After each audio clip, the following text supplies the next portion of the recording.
बिस्मिल्लाहिर्रहमानिर्रहीम। अस्सलाम वालेकुम स्टूडेंट्स, आज की वीडियो में हम बात करने वाले हैं फर्स्ट ईयर कंप्यूटर के गेस्ट पेपर की। चाहे वो न्यू सिलेबस का है यानी 2026 में जिन बच्चों के पहली दफ़ा पेपर्स होने हैं उनका, या फिर सप्ली वाले बच्चों का है। हम दोनों तरह के स्टूडेंट्स को डिस्कस करेंगे, लेकिन उससे पहले स्टूडेंट्स आपको पता होनी चाहिए पेयरिंग स्कीम। तो पेयरिंग स्कीम मेरे पीछे लिखी हुई है। देखिए, क्वेश्चन नंबर 2 में ये 3 चैप्टर्स इंक्लूड किए गए हैं और इनसे आने वाले ये शॉर्ट क्वेश्चंस हैं। क्वेश्चन नंबर 3 में ये चैप्टर्स और ये number of questions. Question number 4 में ये चैप्टर्स हैं और ये नंबर ऑफ क्वेश्चंस हैं। लॉन्ग क्वेश्चंस अगर आप देखें तो आपको 5 दिए जाएंगे, 3 को आपने अटेम्प्ट करना है। जबकि स्टूडेंट्स एमसीक्यू भी आपकी बुक की एक्सरसाइजेस में से मैक्सिमम आएंगे। ऑलमोस्ट 10 टू 12 एमसीक्यू आपके एक्सरसाइजेस में से होंगे। और स्टूडेंट्स, अगर आप लोग एक्सरसाइजेस के टोटल एमसीक्यू काउंट करते हैं तो वो ओनली 65 है। 65 में से 10 से 12, चाहे वो ओल्ड सिलेबस है चाहे वो न्यू सिलेबस है, एमसीक्यू आपको एक्सरसाइजेस में से आएंगे। बचे हुए जो कुछ एमसीक्यू होंगे वो आपको आएंगे इंटरनल। और जो न्यू सिलेबस है उनके तो वैसे ही शॉर्ट सिलेबस है, तो उनके कुछ एमसीक्यू वैसे ही रिमूव हो चुके हुए हैं, डिलीट हो चुके हुए हैं।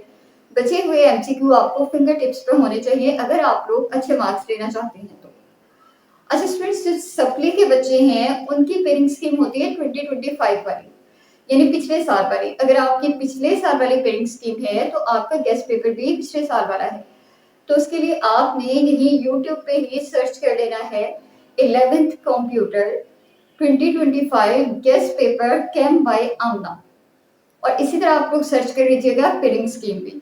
उससे आपको 2 वीडियोस मिलेंगी। पेयरिंग स्कीम को नोट डाउन करें, फिर गेस्ट पेपर में से important long questions, short questions को नोट डाउन करें और उसके मुताबिक प्रिपरेशन कर लें। अब जो न्यू सिलेबस के बच्चे हैं स्टूडेंट्स, आप लोगों ने शॉर्ट क्वेश्चंस के लिए ऑब्वियसली एक्सरसाइजेस के शॉर्ट क्वेश्चंस तो आपने प्रिपेयर करने ही हैं, लेकिन कुछ इंटरनल इंपॉर्टेंट कॉन्सेप्चुअल और डेफिनेशन टाइप क्वेश्चंस हैं जो कि आपको पेपर में आएंगे। उसके लिए मैं आपको बैकपैक की तरफ से जो एक सैम्पल पेपर है दिया गया, वो आपको मैं यहाँ पे दिखा रही हूँ। आप इसमें देख लें कि आपको बहुत सारे ऐसे शॉर्ट क्वेश्चंस मिल रहे हैं जिनमें या तो डिफरेंशिएट पूछा गया हुआ है, या डिस्क्राइब पूछा गया हुआ है, या फिर डिफाइन वाले भी कुछ क्वेश्चंस हैं। जहाँ पे डिफरेंशिएट करना है वहाँ पे भी आपको डेफिनेशंस अच्छे तरीके से आनी चाहिए और एग्जांपल्स आनी चाहिए। जहाँ पे डिस्क्राइब करना है वहाँ पे भी उस टर्म की आपको डेफिनेशन आनी चाहिए, और जहाँ पे डिफाइन है वहाँ पे तो वैसे ही आपने डेफिनेशन ही कोट करनी है। तो अगर आपकी सिलेबस के अंदर से जो चैप्टर्स आप शॉर्ट क्वेश्चंस के लिए सिलेक्ट कर रहे हैं उनकी डेफिनेशंस पे ग्रिप है, तो मैक्सिमम मार्क्स की तरफ जाने के आपके चांसेस ज्यादा हैं। और स्टूडेंट्स, उसके लिए मैं आपको एक पीडीएफ भी प्रोवाइड कर दूंगी कि जिसके अंदर तमाम चैप्टर्स में से इंपॉर्टेंट डेफिनेशन निकाल कर लिखी गई हैं। आपने उन डेफिनेशंस को, चाहे आप पासिंग मार्क्स लेना चाहते हैं, एवरेज है या फिर आउटस्टैंडिंग है, आपने उन तमाम डेफिनेशंस को लास्ट में प्रिपेयर कर लेना है। और स्टूडेंट्स, इसके अलावा लॉन्ग क्वेश्चंस अगर आप लोग देखते हैं, इन पांचों चैप्टर्स के लॉन्ग क्वेश्चंस जो कि इंतहाई इंपॉर्टेंट है, वो भी मैं आपको स्टूडेंट्स प्रोवाइड कर दूंगी। आपने इन तमाम चैप्टर्स के लॉन्ग क्वेश्चंस को अपने पास मार्क करना है, जो कि इंतहाई इंपॉर्टेंट भी हैं। एटलीस्ट इनको प्रिपेयर करें। अच्छा, बहुत सारे बच्चे होंगे जिनका भी ये भी फाइनल नहीं है कि उन्होंने कौन से चैप्टर्स प्रिपेयर करने हैं। स्टूडेंट्स, अगर आप लोग लॉन्ग क्वेश्चंस के लिए देखते हैं तो ये चैप्टर नंबर 2 और 3, ये दोनों चैप्टर्स हैं आपके प्रोग्रामिंग के। जिन बच्चों की प्रोग्रामिंग पे ग्रिप है वो तो इन दोनों चैप्टर्स को ऑप्ट कर लें।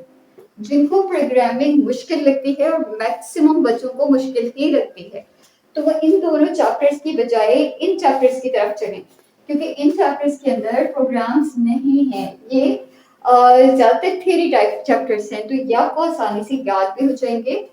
और इनके लॉन्ग क्वेश्चंस आप लोग अगर टोटल भी देखते हैं तो वो 13 टू 14 15 मैक्सिमम बन रहा है। 13 से 14 लॉन्ग क्वेश्चंस को आपने प्रिपेयर करके 24 मार्क्स सिक्योर करने हैं। यहाँ से 24 मार्क्स का ये सेक्शन होगा, ठीक है।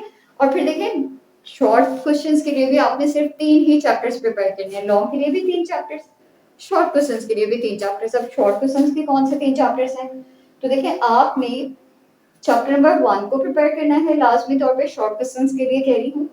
उसके साथ आप लोग, चूंकि मैंने कहा चैप्टर नंबर 2 थोड़ा डिफिकल्ट है, तो 8 की तरफ चले जाएं। 6 अटेम्प्ट के लिए 6 हो जाएंगे, ठीक है। और अगर आप लोग चाहते हैं कि रिस्क ना हो, कुछ एक्स्ट्रा याद हो, तो फिर इसकी एक्सरसाइज के शॉर्ट क्वेश्चंस देख लीजिएगा। यहाँ आ जाए, तो चैप्टर नंबर 7 चूंकि आपने ऑलरेडी प्रिपेयर किया हुआ है, आप लोग उसके साथ 6 को प्रिपेयर कर लें। 6 शॉर्ट क्वेश्चन यहाँ से भी आपके हो जाएंगे, ठीक है। और फिर वही बात है कि ये प्रोग्राम्स वाले चैप्टर है, अगर आप लोग चाहते हैं एक्स्ट्रा कुछ करना तो इसके ओनली एक्सरसाइजेस कर लीजिएगा। आगे चल रहे हैं तो चैप्टर नंबर 5 और 4 दोनों आपने वैसे ही लॉन्ग के लिए प्रिपेयर किए हुए हैं, तो यहाँ से आपके ऑटोमेटिकली 6 शॉर्ट क्वेश्चंस पूरे हो जाएंगे। 3 चैप्टर्स हैं जिनको आपने लॉन्ग के लिए प्रिपेयर करना है, 3 चैप्टर हैं जिनको आपने शॉर्ट्स के लिए प्रिपेयर करना है। यानी 3 पूरे के पूरे चैप्टर्स अगर आप लोग चाहें तो स्किप कर सकते हैं, और उसके बावजूद आपका 100% पेपर अटेम्प्ट हो रहा है। तो स्टूडेंट्स अच्छे से प्रिपरेशन आपने करनी है, अच्छा पेपर देना है, क्योंकि ये आपका लास्ट पेपर है। इस पेपर को बहुत अच्छा देकर आए ताकि बाद के जो आपके दिन हैं वो अच्छे अच्छे गुजरे, इस टेंशन में ना गुजरे कि आपका पेपर अच्छा नहीं हुआ था। तो मैक्सिमम जितनी मेहनत आप लोग कर सकते हैं उतनी मेहनत करें, अच्छा पेपर देकर आए। और बाकी के तमाम पेपर्स आपके कैसे हुए हैं वो मुझे आप लोग कमेंट सेक्शन में लाजमी बताइएगा। और ये जो मैंने आपको पीडीएफ्स का बताया है ये मैं आपको व्हाट्सएप चैनल के अंदर प्रोवाइड करूंगी, तो व्हाट्सएप चैनल का लिंक मैं कमेंट सेक्शन में दे रही हूँ। वहां से आपने व्हाट्सएप चैनल पे जाना है, वहां पे आपको लिंक्स मिल जाएंगे पीडीएफ्स के। उन पीडीएफ्स को अपने पास डाउनलोड कर लें और उन्हीं में से आप लोग प्रिपरेशन कर लीजिएगा। यही हमारी आज की वीडियो है। अल्लाह हाफिज।